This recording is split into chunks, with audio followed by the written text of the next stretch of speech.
You're listening to an episode of the Innovation Series, a special of the Let's Talk Retail podcast by MediaMarkt. Yes, so welcome, Conchita. Thank you for having me here. Thanks for being here. We are here live at the Experience Electronics event of MediaMarkt. You might, that's why you might hear some sounds now and then, because it's currently happening. There are a lot of people here. I think there will be crazy.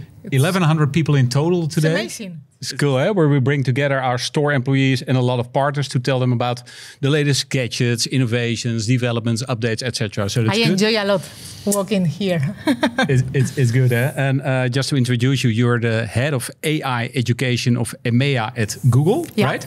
Yes. So we have an AI guru here at the table. Okay, I think today is very hard to say an AI guru because AI is changing every day.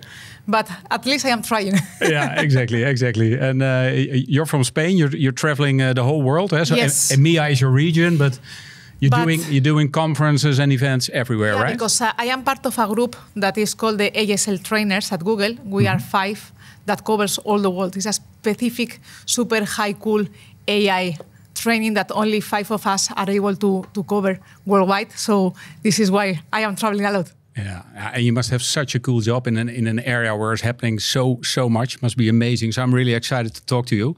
We try to keep it within 30 minutes. I know that's a challenge because we can talk for hours about this topic. At least I could. Yeah, me too. And you probably definitely. But let me start first question. Bit of an overall question, but AI, of course, it's still relatively new, at least for most people. But then we already came a long way. Where are we at the moment, if you would put it in a couple of words? Where's AI at the moment, and how much is happening if you would put it at a scale of 100? I think we are in a super great moment. And I can say that we have 3 important points that reflect that moment. First is now AI is able to understand the world in the same way as we understand the world. Because we have AI models that are multimodal models.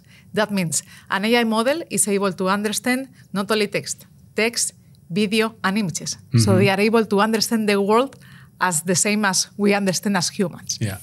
Second, I will say that we are passing of using AI like a tool that we use to make questions and give us answers to have a real helper collaborator that is able to act for us based on our own, using agents.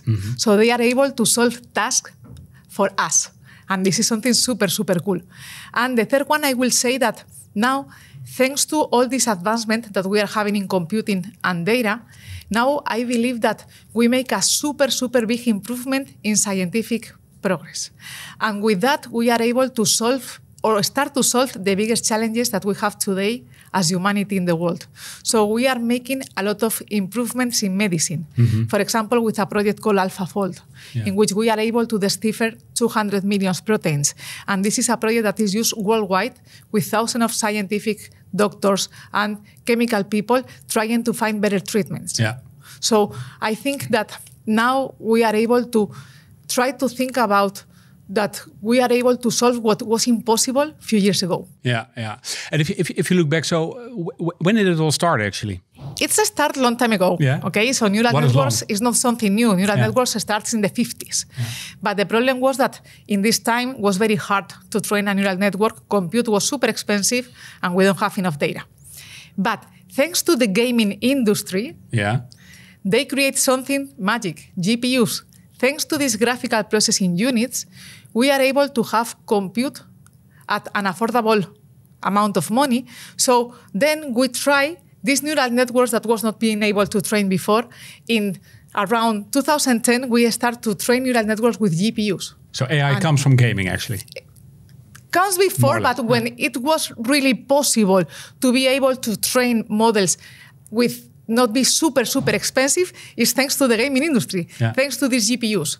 So from 2010, we start to train, thanks to these GPUs, neural networks, and we obtain super, super good results. Yeah. From this moment, we have a lot of different times where something happens and was super important. For example, in 2014, we are able to create GANs, a kind of neural network that was the first generative AI neural network that was able to generate, for example, new faces of humans that doesn't exist. Yeah. In 2016, we are able to create AlphaFold, in which we are able to beat the most famous player of Go.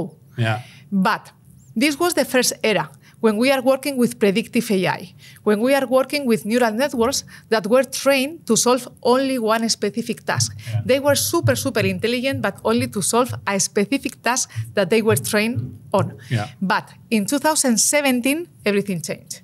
Why? Because in Google, we released a paper that is called Attention All You Need, and we released a new architecture of neural network that allow us to train much, much faster and with bigger amount of data. So now we are able to train models not to be experts at one unique task. We are able to train models to have a completely representation of the world. And they are able now to generate completely new content. They can generate text, video, images, and this is when generative AI all together. And that's also, I think, with big innovations, I think you always have two groups of people. The people who are fearful or fear for certain consequences, maybe negative, and then there are people who embrace it and dive into it and say, well, you know, it probably most of it it's opportunities, without being naive, probably, but. Is that how do you look at it? I guess you're the second group. I'm pretty sure. But can you elaborate a little bit on that? For sure. Why people shouldn't be fearful? So I always say the same. For me, I always go to history because history gives us a lot of context. Change always make panic in multiple amount of people. And if we look about when internet was invented, when internet appears in our lives, a lot of people was super scared. And they said, oh, my job will disappear. Their job doesn't disappear. No. They change how they work. And today we are not able to work without internet. When we have mobile phone proliferation and tools like WhatsApp appears in the market, a lot of logistic companies, a lot of support companies, they said, oh, we are at risk. Our company will disappear. And their companies doesn't disappear, but they need to adapt WhatsApp in the support center. The same happens with AI. AI will not make our job disappear, but what AI will do is transform completely the way how we work. But I think that in a positive way, what we will be able to do with AI is automate the boring tasks of our job, not the parts that requires our creativity, our intelligence, our empathy. So for me, AI will be a collaborator in our daily job that will automate the most tedious task of our job and will allow us to have more time to the human nature of our work. I'm just being the devil's advocate now, but then people say, yeah, that's all nice, but AI is getting smarter and smarter, and they will outsmart people because they will be more creative than people at a certain point. You know why? What do you then say? They don't have emotions. They have? They don't have emotions. That means you feel love, or you feel what is pain because your father can die. AI knows what is an emotion because it see a lot of papers, a lot of documents, and understand patterns about what is the meaning of being sad. But they never has been the... They don't feel it. Broken heart. No. So this is why the level of creativity that humans has is something that will never be replaced by AI. For sure. For sure. Now, I think a lot of people should listen to this. I know. Yeah. Hey, you already touched in your introduction. I think that's very interesting because that's for the whole world. It's relevant that AI will also help solve big issues. A lot. You mentioned we had a short conversation, of course, last week. You talked about climate change, healthcare, and robotics. Healthcare you already touched upon quickly. In the area of climate change, for example, how could AI help there? What's for the example, core message there? We have an important project that is called Genome, in which we are discovering new materials. Why? To make batteries that are more cleaner and more powerful. Or, for example, we are creating new materials for solar panels to be able to transform better light into energy. And how is AI helping with that? Because to discover these materials, using AI algorithms, we take all the chemical components that exist already in the world, and we train an AI model to now try to generate new combinations to see how they are able to work. So this is why we are able to synthesize new components in a much faster way than before. Ah, that's interesting. Yeah, and then I also heard, so to stay at the climate change topic, that climate models so far are far from ideal, and AI can help a lot. Solve Why? Because also imagine one thing: we have satellites all over the world. Yeah. They are able to take super high quality images of all the world. So now we are able to create much more higher resolution images to train these models, and now we are able to have models that are able to predict catastrophic disasters much better than in the past. And also we are able to advise governments to take measures before they happen. Exactly. Yeah. So we are having a lot of progress. Or for example, to predict cyclones in the United States, we have a super important project in which we are able to predict something like that 15 days before. Ah, that's very interesting. So the predictive power is improving a lot because imagine we have much more amount of data to train these models, and we have much more amount of compute to be able to process this data. Computing power. So what's happened? If we have this super compute power with this big amount of data, they are able to detect patterns that for us as humans are impossible to detect. Exactly, yeah. Okay, and that's then the same probably with healthcare, because prevention, of course, is always a big topic. It's super important. Also in the Netherlands, but I think in Europe and the world in general, that governments say prevention of healthcare is top of their list. But still, it's a challenge because we deal with a lot of healthcare issues all around the world, especially also in the West, I think. Not only, but how could AI help there then? Also to improve models to come up with prevention programs or So for example, multiple projects that we are having there. Our brain is super hard to create a Google Maps of all the neurons connections in our brain. But now using AI, we are able to improve a lot the knowledge that we have in our brain. In the past, we are only able to identify the brain of a worm with 300 neurons. Our brain contains billions of neurons. Now using AI, we are able to start to understand how the hippocampus of a mouse work. If I know how the connections of the neurons of a mouse brain work, you can say, what is important for humans, because we share a lot of DNA with them. So now, for example, having this knowledge, we are able to start to identify why things like Alzheimer or Parkinson can appear in our lives before they appear. So this is something super important. Or for example, thanks to AlphaFold, in our bodies, we have something that is called proteins. They are super important for our life because proteins, they do a lot of work for us. They regulate, for example, all the chemical process in our body. Muscle building. Yes, all of that. So what's happened? To know how a protein works, we need to understand the three-dimensional form of a protein, how it is folded. This used to be a super hard problem for scientific and doctors, and it requires 4 years of a PhD student to only identify the folding of one unique protein. Now, thanks to AI, we are able to identify the structure of more than 200 million proteins. Wow, so impressive, this is used worldwide across different universities and different research labs to try to create better treatments. Because now we are able to understand better how we are able to beat and how we are able to fight with the disease. So, for example, this can improve our lives a lot. And it can save a lot of lives. So imagine one thing. We are passing to have an AI that is able to beat Kasparov to win the chess champion. Now we are able to beat a thing that can kill us. So look the difference. So this is why I said that now we are in a moment that using AI can try to really solve the biggest challenges that we have in the society today. So we are witnessing really a revolution from that perspective. And for example, you talk about climate change for the nature. Now, using this AlphaFold project, we are able to also discover new kind of enzymes that are able to destroy plastic. This is super important for our world because plastic is everywhere. And you know that when we have plastic, it's very hard to destroy in the oceans and it stays there forever, right? Or for a long time. Exactly. So now we are able to do that. That's interesting. Hey, and then you mentioned climate change, healthcare, and also a third big thing, of course, robotics. I think that's maybe a bit more clear, but can you highlight quickly, briefly about that? For example, for assistance for old people. Now we have projects in which if you live alone, your cognitive capabilities can be destroyed. Why? Because you are not able to talk with anyone. No. But now, if you are living alone, now you can have a robot that also is able to watch the TV with you. And you can have a conversation with this robot. So this person will be able to maintain their cognitive level working.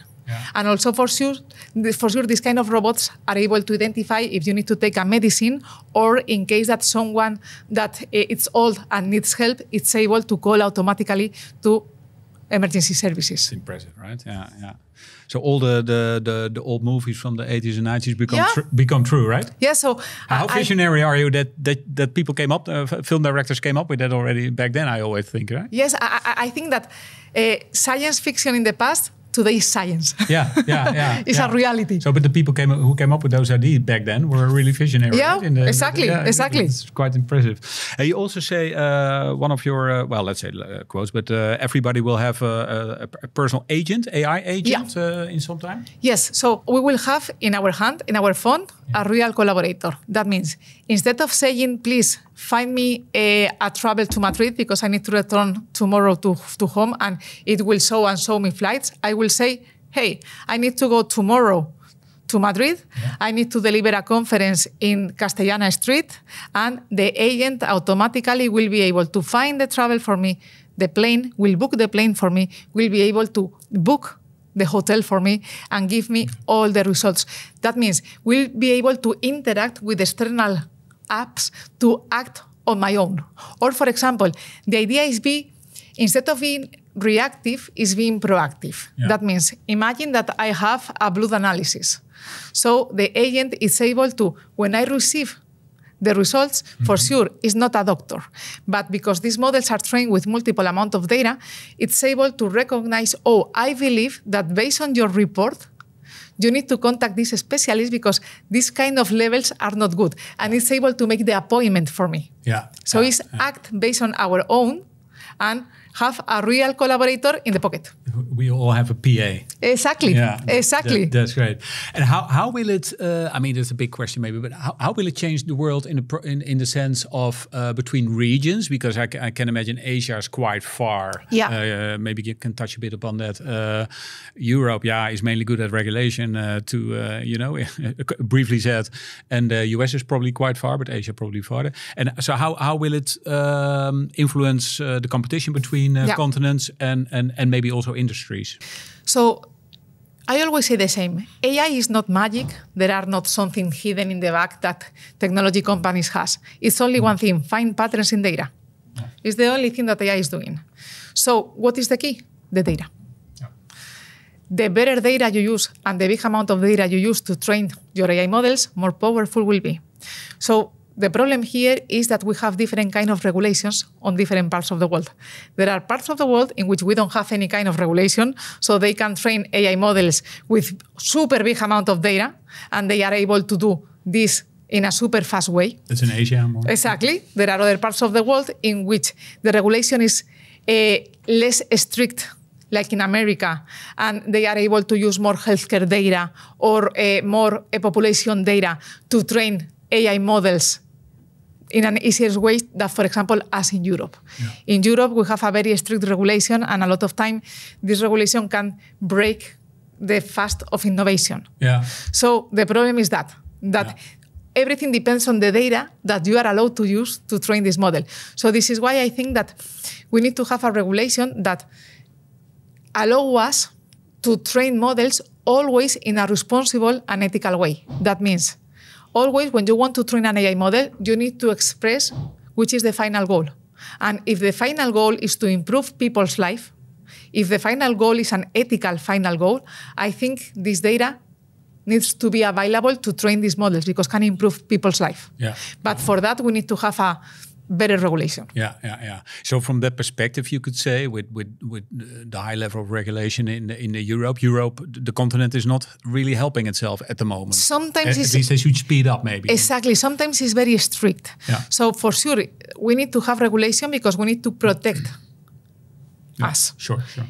But what I said is, if you want to train an AI model and you explain why, and you explain which will be the final goals and which kind of data you want to use, and you show to them that will be anonymized, and they can audit that, I think that regulation needs to be much more flexible to allow to use this data, because we are talking about models to predict, for example, breast cancer, or we are talking about models to predict that a flood will happen. Yeah, exactly. So we are talking about saving lives. So this is why I said, for sure, we need to have regulation, but we cannot say you cannot use personal data to train models, because sometimes these models can save lives. Will save lives, exactly. You're protecting your own people. Exactly. Yeah. Now, maybe to slowly finish off again, I could talk about this for hours, and you, of course. Yeah, I'm super happy here. Yeah, regarding Google itself. So how far are you as a company? Of course, far. And how do you look at the competition? What is your position in there also going forward, you think, as a company?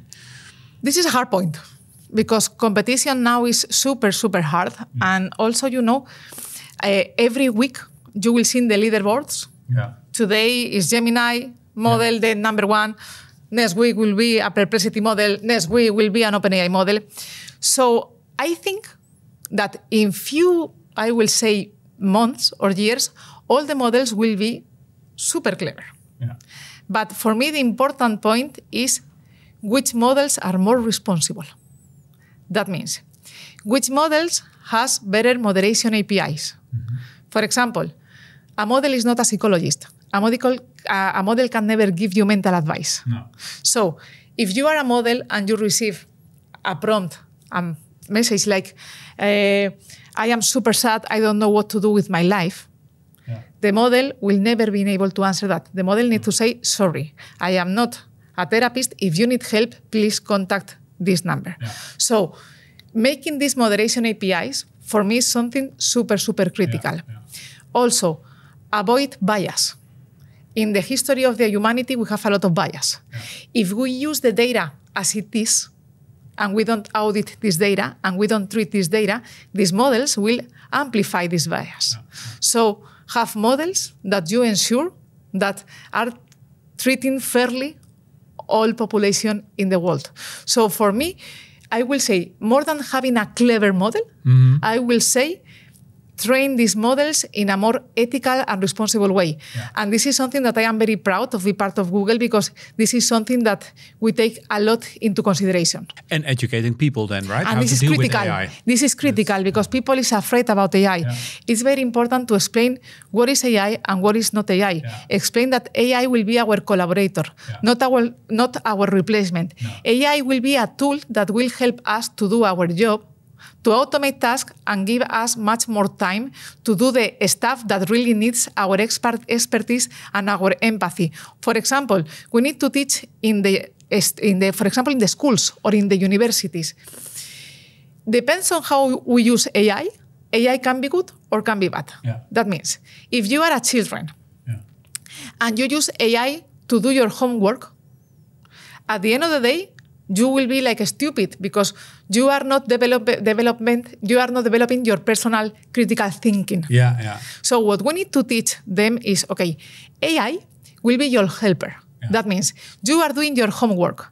If you have questions, ask this question to AI. Yeah. AI will give you the response, but you don't need to believe the response always as it is. Yeah. You need to talk with AI and saying, and why you are saying me this point, and why you don't think that can be in that different way. That means you can have a personal AI tutor for free. Yeah.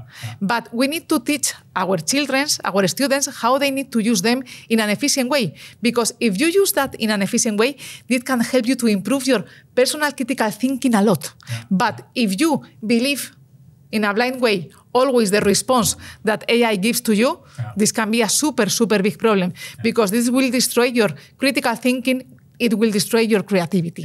So this is why education is critical, because AI can be a force, an amplifier, a potential tool for us to be much better. But if we use them in a correct way. Will that also be your key message? Because you will be on stage here in 2 hours?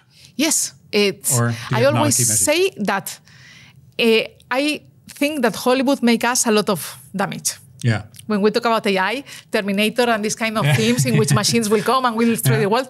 So I always say, change the name to AI, not artificial intelligence, to augmented intelligence. Augmented intelligence, Have AI like a tool to improve our great human capabilities. For me, this is the key message. This is great. Well, and I think that's what a great finish of this podcast. Yeah, I love it. Augmented intelligence. Thanks so much, Conchita. My pleasure. For being here. Enjoy your speech in a bit. And again, I think this is very interesting content for Thank you very much. Thank you very much. Have a lovely day. Bye-bye. Stay informed about everything that's happening in retail. Follow us on YouTube, Spotify, or Apple Podcasts. And don't forget to leave us a review. Till the next episode.